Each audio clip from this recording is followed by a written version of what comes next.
हरि ओम।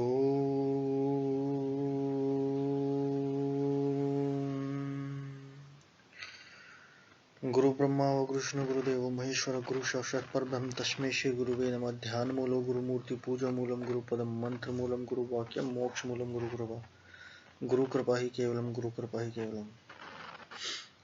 मित्रों, आज मैं आप सभी के समक्ष कई विभिन्न साधनाएं लेके आया हूँ। कुबेर साधना, इंद्र साधना और लक्ष्मी साधना। और यूं तो भारतीय शास्त्रों में ग्रहण का महत्व माना गया है, परंतु तंत्र के और मंत्र के साधक यदि ग्रहण में विशेष रूप से साधना करें तो वह महासाधना मानी जाती है, क्योंकि सामान्य दिनों की उपेक्षा ग्रहण के समय यदि किसी मंत्र की साधना या आराधना की जाती है तो विशेष रूप से उपयोगी और सफलता प्रदायक होती है। और सामान्य दिनों में जो मंत्र जप किया जाता है उसकी उपेक्षा 100 गुना ज्यादा जल्दी फल देने के ग्रहण के समय वह मंत्र कार्य करता है। और यह निश्चित है कि सामान्य दिनों में मंत्र जप में लाभ हो या ना हो, असफलता मिले या ना मिले, परंतु ग्रहण काल के समय जो मंत्र जप किया जाता है उसका तो साधना में सफलता मिलती ही मिलती है, 100% मिलती है। और यह धारणा गलत है कि केवल तांत्रिक या मंत्रिक ही ग्रहण के समय साधना कर सकते हैं। यदि हकीकत में देखा जाए तो सामान्य ग्रस्त व्यक्तियों के लिए ग्रहण वरदान का स्वरूप होता है, क्योंकि सामान्य ग्रस्त व्यक्तियों के जीवन में समस्याएं और कठिनाइयां कुछ ज्यादा ही होती हैं और जिन्हें उनसे निरंतर जूझना पड़ता है। और इसका अगर उपयोग कर लिया जाता है तो वह अपनी खुद ही इन बाधाओं को दूर कर सकता है, जो छोटी मोटी बाधाएं हैं उनकी जीवन में। और यद्यपि सर्वत्र विज्ञान पंडित जो आपके सर्वज्ञ हैं, अगर सर्वज्ञ का मतलब यह है कि कई व्यक्ति या कई जो पंडित हैं या पंडित हैं जो जिनको मैं तो नफरत करता हूं, क्योंकि अधिकतर वो ग्रहण काल के समय या अमावस के समय या पूर्णिमा के समय आपके घर में अनुष्ठान करवाते हैं, आपसे पैसे लेते हैं और अनुष्ठान भी पूर्ण नहीं करते हैं। और फिर व्यक्ति जीवन में उन्हीं समस्याओं में जिसके लिए उसने प्रण लिया था अनुष्ठान कराने का, वो पंडित लोग करते नहीं है और ना तो आपकी समस्या का समाधान हो पाता है, ना मंत्र का जाप हो पाता है, ना वो वाइब्रेशंस आपके घर में आपके जीवन में आ पाती हैं जो करना चाहते हैं। तो मैं तो आपको ये कहता हूँ कि ग्रहण काल में मैं कुछ 3 साधनाएं लेके आया हूँ, इंद्र साधना, कुबेर साधना और लक्ष्मी साधना, जो एक सामान्य व्यक्ति भी अपने जीवन में कर सकता है और ज्यादा से ज्यादा उसका लाभ उठा सकता है। और सही रूप से देखा जाए तो ग्रहण एक प्रकार का गृहस्थ व्यक्तियों के लिए वरदान ही है, जिसका उपयोग वे अपनी समस्याओं को काटने में कर सकते हैं। और ग्रहण काल में मंत्र जप या कोई अनुष्ठान या किसी भी प्रकार की कोई हानि या बाधा नहीं आती है और किसी भी प्रकार का कोई विपरीत प्रभाव आपको देखने को नहीं मिलता है। यह तो कुछ अज्ञानी पंडितों ने भ्रम फैला दिया है कि ग्रहण काल में मंत्र जप करने से कोई अवश्य लाभ जरूर होता है, मगर अगर मंत्र गलत पढ़ देते हैं तो उसका विपरीत फल भुगतना पड़ता है और ये और फलाना ढिमकाना, ताकि आप उनको पैसा दें और वो आपके लिए मंत्र जाप भी ना करें और आपका कोई कार्य सफल भी ना हो पाए। तो मैं 3 साधनाएं आपके सामने लेके आया हूँ। इंद्र साधना, मैं बारी बारी करके आपको इन तीनों साधनाओं का थोड़ा समझा देता हूँ।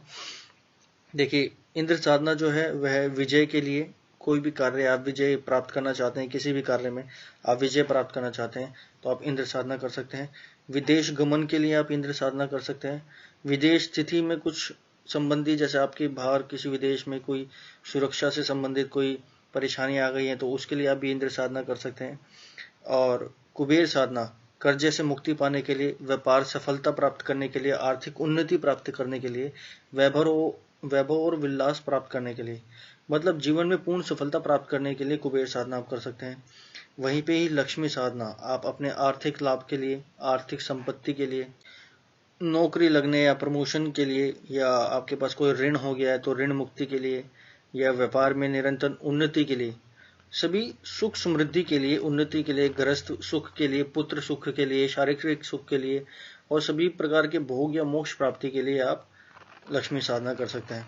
और इस ग्रहण काल में सभी साधकों या ग्रस्त व्यक्तियों को चाहिए कि वह इस समय को पूरा पूरा उपयोग करें। और जो मैंने साधनाएं आपको बताई है उनमें से कोई भी एक साधना ग्रहण काल में आप संपन्न कर सकते हैं और अपनी जीवन का एक लाभ उठा सकते हैं। अगर जो साधक धीरे धीरे छोटी छोटी साधनाएं करना चाहता है तो उसके लिए सबसे अच्छी साधनाएं मैंने ये बताई हैं, जो कि मैं आपको बताऊंगा कि ग्रहण काल में चाहे वो योगी हो, साधु हो, सन्यासी हो, साधक हो, मंत्रक हो, तंत्रक हो, सभी के लिए एक जो ग्रहण काल का जो प्रभाव है, जो उसकी इलेक्ट्रोमैग्नेटिक फील्ड है, उसमें जो मंत्रों का प्रभाव है वो आपको बहुत ही बड़े मायने में फायदा देता है। और अब मैं प्रत्येक साधना को स्पष्ट करने जा रहा हूं कि कैसे उसको कार्य किया जाए।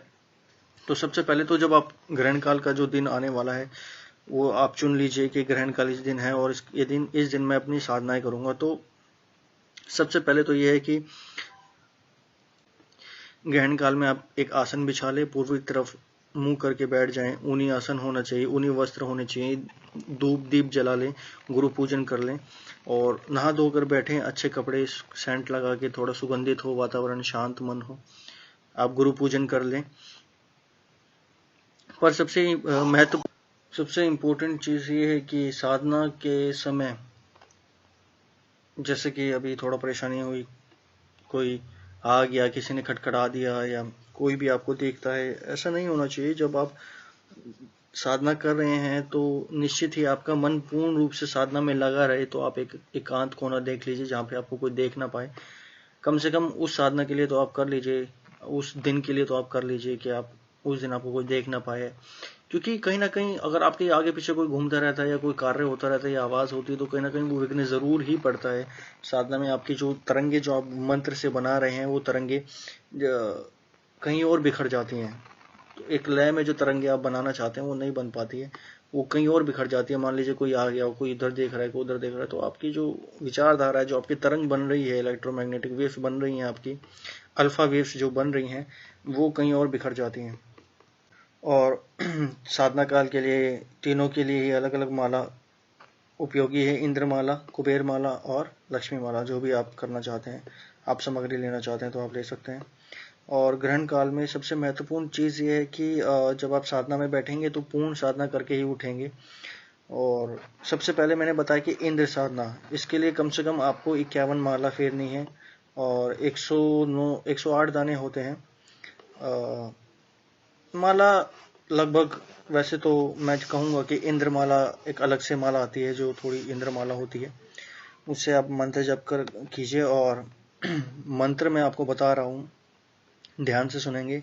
ओम ऐं क्लीं व्रीं सर्वोन्नति प्राप्तार्थे, व्रीं ऐं सर्वकार्य सिद्धार्थे, क्लीं इंद्राय नमः।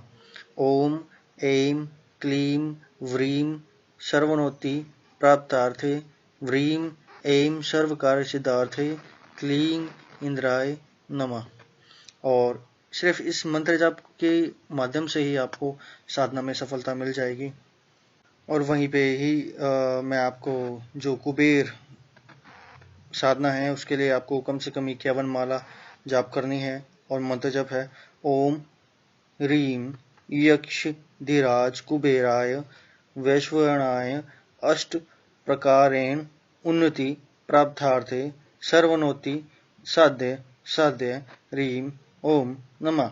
ओम ह्रीं यक्षाधिराज कुबेराय विश्वयाणाय अष्ट प्रकारेण उन्नति प्राप्तार्थ सर्वोन्नति साध्य ह्रीं ओम नमः। मैंने धीरे से भी समझा दिया और तेज बोल के भी समझा दिया, जैसे आपको लगे आप मंत्र का जाप कीजिए और साधना में सफलता प्राप्त कीजिए। वहीं पे ही आगे बढ़ते हुए मैं लक्ष्मी की बात करता हूँ। वहां पे आपको कम से कम 51 माला जाप करनी है। मंत्र है ओम ह्रीं ऐं अष्ट लक्ष्मे धन धान्य समृद्धि देहि देहि ऋण मोचन व्यापार उन्नति प्राप्तार्थे ह्रीं ऐं महालक्ष्मी नमः। ओम ह्रीं ऐं अष्ट लक्ष्मी धन धान्य समृद्धि देहि देहि ऋण मोचन विपो व्यापार उन्नति प्राप्तार्थे ह्रीं ऐं महालक्ष्मी नमः। और मैं आशा करता हूँ कि आप इन तीनों साधनाओं को संपन्न कर अपने जीवन में सफलता प्रदान करेंगे और दूसरों को भी आप ये साधना कराएंगे। नमस्कार।